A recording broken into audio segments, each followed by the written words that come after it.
ఏమండి 5 స్టార్ గారు నమస్తే.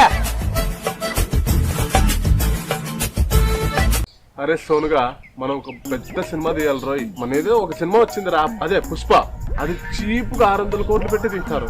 మనం హై బడ్జెట్ తో 1 కోటి రూపాయలు పెట్టి సినిమా తీయాలి రోయ్. అందులో ఎవరు శ్రీవల్లి హీరోయిన్ చేశారు, మనం నాగవల్లిది పెట్టి తీద్దాం. అందులో సైడ్ క్యారెక్టర్ కేశవ తీశాడు, నువ్వు బస్వా. అంతే రే.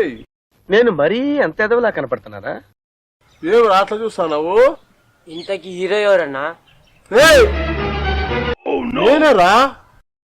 ప్రభాస్, ఎన్టీఆర్, రామ్ చరణ్, అల్లు అర్జున్ వీళ్ళందరిని మిక్సీలోకేసి గర్ర గర్ర గర్ర గర్ర తీసి బయటికి తీస్తే ఎవరొస్తారో వాడే రయ్యి 5 స్టార్. ఏంటి సార్ అది? 5 స్టార్. 5 స్టార్ గారు ఏంటి 5 స్టార్ గారు మంచి ఫైర్ మీద ఉన్నారు. ఎక్కడన్నా ఫైర్ అంటుకుందే? బా జోకులు బాగానే వేస్తాను. సినిమాలో ట్రై చేయి, రైటర్ గా మంచి భవిష్యత్తు ఉంది. మనకి ఆడైతుందండి, దీంతోనే సరిపోతుంది పంచ్ మనకి. సర్లే గానీ ఎందుకు పిలిచారో చెప్పండి.